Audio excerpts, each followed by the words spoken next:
Hey, what's up, you guys? Bloody Jacob here to bring my weekly review of the CW's The Vampire Diaries. This week we've seen Season 7, Episode 12, which is entitled Postcards from the Edge. And actually a pretty damn good episode of the show, I'd have to say. If you guys have watched some of my previous reviews this season, you know I haven't been too keen on the story. It's been a little okay to lackluster for me. Same thing with the originals, really, but both seasons have had some bright spots in them and some very good moments sprinkled in. Well, the Vampire Diaries has kind of fallen below the originals overall, and I'd say even though both seasons of the shows have been sort of subpar overall, the originals has been a little bit better. But with this episode, I'll have to say that I actually enjoyed the Vampire Diaries more this week, which is pretty damn surprising. Of course, a big focus of this episode was Damon after he supposedly burned and killed Rayna, and she's not gone. She's not dead. I have no doubt in my mind that something's going to change about her. Something's not quite what it seems. But anyway, I still really like the acting of Ian Somerhalder, showing or portraying Damon's state of mind after he probably did the worst thing he ever could have done. And really, I would have been surprised if he acted even worse than he did in this episode. I wouldn't have been surprised at all. But it's completely understandable, and I think Ian Somerhalder, he has portrayed this side of Damon before, but he's really consistent with it. I think he did a really good job in this episode too. I did try to record this video earlier. I know this is going up a little bit later than it usually does, and that's just because my cat was giving me some trouble, and I had to basically end a video 6 minutes into it because she just dragged it. I don't even know what I'm saying right now. I'm sorry, guys. I'm tired. Work's been kind of lately.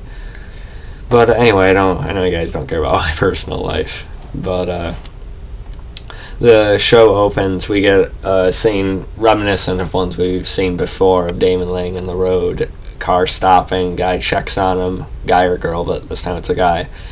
And I could easily use this in my trivia. It's the shot, and from the previous seasons when he's done this kind of thing before. He sort of goes off on the guy, sort of like telling about his state of mind, then he sort of compels him to talk about the worst thing he ever did or something that he feels really guilty over. And this guy talked about how he accidentally ran over his girlfriend's cat, then he took the body and tossed it somewhere. I forget where he said, but it's okay. Even in a show all about vampires and stuff like that, that's a little bit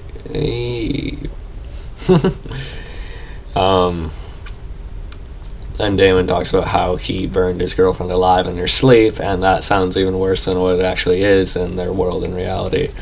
So I thought that was pretty funny. He compels the guy to give him a ride, then he ends up feeding on the guy. Again, that's expected, but it was cool to see Damon with that attitude again. It came off better than it has previously this season, I thought. Then we also get some interaction between Penny, the police officer who Matt's been interacting with lately. And of course my hair is sticking up, and you guys know how much I fix that during videos. I don't know why. I think I said something in the video last week about how I think Penny is Rhea, or not Rhea, but Rayna, this vampire huntress. But obviously that's not the case. I don't know why I thought that. But we see she's holding Matt in the jail cell, and Matt basically explains all the stakes and the brigade grenades in his bag, that he picked them up from people like extreme zombie survivalists who think that's actually going to occur. And Penny doesn't really buy it, but she lets Matt go anyway. And we find out that this huntress, this mysterious mark, has actually come from a woman named, like I said, Rayna. Her last name is Cruz, apparently. Let's see. But really, before I go a little bit further, the real highlight of this episode was definitely Damon's state of mind, and we also got some really cool fight sequences in this episode too, I thought. And I was reading an article about how they're choreographed. They actually took, quite a few hours on, a couple different days. And Ian Somerhalder, we'll talk more about this once we actually get to that point in the episode. Let's see. I talked about the huntress marks being shown, like this X type of thing. We see Valerie again, so she's still there. Valerie shows the marks to Julian. Apparently this actually brings some fear out of Julian, because apparently Julian's either heard of her or has had some experience with her, I'm not sure. Damon comes in and he's all cocky. He's just not really caring, he has even like less fear or worry, or he just doesn't give a shit at this point. So he basically uses I think it was a menu to decapitate one of Julian's boys. That was pretty awesome. He basically dogs Julian. He pushes him, he eggs him on, and Julian ends up taking him to basically a fighting club, and that, like I said, is the best part of the episode, but we'll talk more about that in a minute. We see Caroline, her hand is actually starting to, I forget the term for it, but, it's basically going all gray and veined and stuff like when a vampire's dying. And apparently we find out from, apparently we find out from Valerie that the babies inside her are actually siphoning the magic that makes her a vampire. And they're slowly, killing her, and they have been for a while, but now it's just really starting to get into effect. Like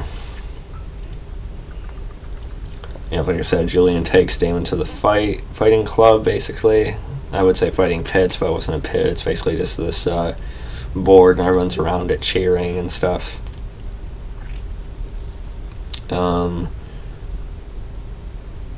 Let's see. Yep, and Matt tracks down this lead, and he ends up having to kill Penny shows up because she followed him, obviously not buying the whole zombie survivalist explanation. She ends up trying to shoot a vampire, and obviously regular bullets are ineffective. So Matt puts it down with some wooden bullets. I think he got it in the heart too. Of course, Penny's in shock, but Matt ends up explaining the wooden bullets and that there's actually vampires. She takes it a lot easier than you'd think she would, but we probably don't need to spend too much time with another person being made completely aware of the world either, so I'm fine with it being brushed over quickly. Because we don't need the concentration with everyone, I guess. Let's see what else. Like I said, Damon's at the fighting club with Julian now, and Damon gets into a fight with the guy who just killed the other vampire. They would take out each other's hearts and just crush it and toss it on the ground all unceremoniously. Damon kills that guy, which is pretty awesome. Again, a really cool fight sequence. That's just one of the handful we actually had in this episode. Let's see. And also we had Bonnie, Nora, and Mary Louise trying to find this Rayna, and they find her at a hospital, except she's really... they end up finding this old lady. She's just in bed. She doesn't seem very mobile, hardly able to even get herself a cookie. That's supposedly her most daring venture that she goes on nowadays, let alone sending out mysterious marks and trying to kill vampires.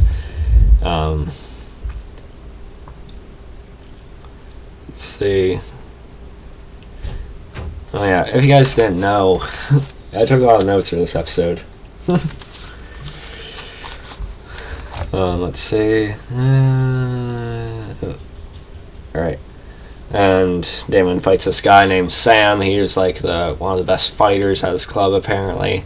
Damon goes back and forth with him, but overall ends up getting tossed around. But this girl ends up sliding a stake in, and no one knew who slid the stake in because there's this whole crowd around, so it's kind of unknown. No one really seen who did it, and Damon stakes the vampire and kills him. We've seen more with her later, and like I said, really cool fight sequences. Like I said, it took a couple days to actually film all of this apparently, and Ian Somerhalder, in the article I read, apparently he did 90% of the stunts in this. He had a stunt double, but Ian Somerhalder sold 90% of them himself, which is pretty damn awesome. Really cool. I think it looks really nice. Brutal as it should be with the punches. You could see like the blood coming out of the mouths and stuff. I thought that was pretty cool. I feel like I'm sounding repetitive though. Sorry about that. And then Damon and Julian are actually about to fight. And, Stefan ends up stopping him because, like, Julian's about 300 years older than him. So Damon basically doesn't care. He's not going to care if he dies at this point. Him and Julian end up fighting, and Damon basically ends up wanting him to rip his heart out. And Julian's about to, but I'll tell you what happens in a minute. Damon does get a pretty damn good headbutt in on him, though, I'll say that. That's pretty cool. Let's see. Turns out the old woman is actually Rayna. But before we get to that, Nora and Bonnie have actually been having a good friendship, and Mary Louise is getting jealous because of, her basically siding with Julian, so of course Nora would be pissed at her. And then it's really basically that Nora's sort of like flaunting her connection with Bonnie in front of Mary Louise to make her feel like shit. And, so I end up leaving because Bonnie, like, she likes to do good for everyone, so she sends Nora off to go look with Mary Louise, and, they sort of bond a little bit, but they're still kind of and that's understandable. I find Mary Louise to be pretty annoying, but Nora's actually a pretty decent character, I think. Let's see, like I said, the older one is actually Rayna. She grabs Bonnie, supposedly tries to kill her, but Enzo shows up out of nowhere, and he just, like, quickly tosses a little scalpel, I think it was. Scalpel? I don't know how to pronounce it, I'm sorry. And blood spurts out. And I forget why he said he was there. I don't know if he really went into detail about it, but it works, and it's kind of, sort of setting up that flash forward we got of the two of them in the future. So it makes sense. Again, the idea of Bonnie and Enzo does seem a little bit out of nowhere, but they're not the worst characters to put together, I guess. We'll see how the rest of it goes, though, as they build up to that. But, he still feels a little bit forced to me. But the actor and actress do have good chemistry together. Kat Graham and Michael Malarkey, I think they do pretty well together in the scenes they do have, so it does have potential, we'll see. Like I said, Julian beats Damon, but Damon still gets a good headbutt in. Damon wants Julian to kill him. Stefan and Valerie intervene. Old lady is gone. Rayna apparently disappeared after she's supposedly killed by Enzo. And I'll get more on that in a little bit. And, Stefan basically confronts Damon in the parking lot, asking why he's been so reckless, why he's acting like this, what's this big thing that he's, like, hating himself for, feeling like he deserves nothing for, nothing after doing. And Damon finally explains to him that he, forced Tyler to take him to Elena and basically burned and killed Elena. And Stefan's reaction to this, I think they handled about as perfectly as they could have. I was hoping for something like this.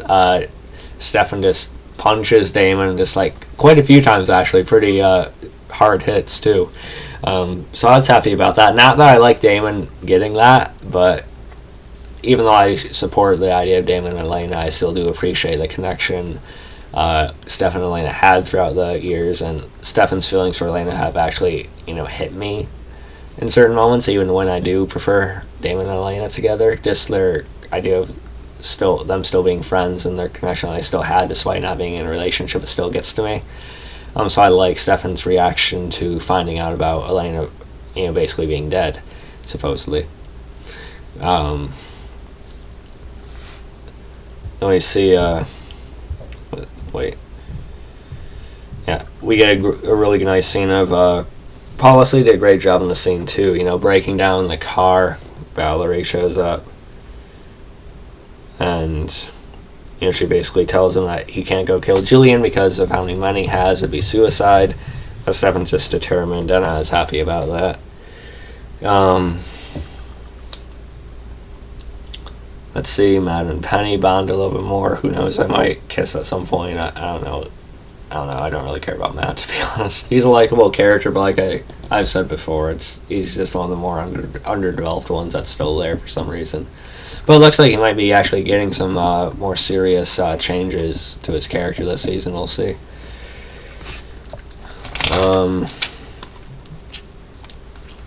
We get a satisfying as hell scene of Stefan actually killing Julian. They come right into his little club, and Valerie's actually able to make them invisible to the rest of the room, so no one would like rise up to defend him. Stefan, stabs his hand into the table and basically stakes him, slowly pushing it into his heart. Yeah, it's a damn satisfying scene, and I really love that. Good payoff. I was hoping it would have him last till the end of the season. I'm happy that they killed him off at episode 12. I'm happy with that. Because basically Stefan is punishing him for causing Damon to kill Rayna, sending him into the whole Phoenix Stone world that influenced all this to occur in the first place. So really it's like Stefan, in a way, paying him back for killing Rayna, even though Julian wasn't directly responsible, he's sort of like indirectly, so I did like that. Let's see. Oh yeah, and the girl who helped out Damon earlier with the steak while he was fighting, they end up making out. I'm not sure exactly who it is yet. It does feel random, but I guess it does fit with Damon's downward spiral, just sort of doing whatever.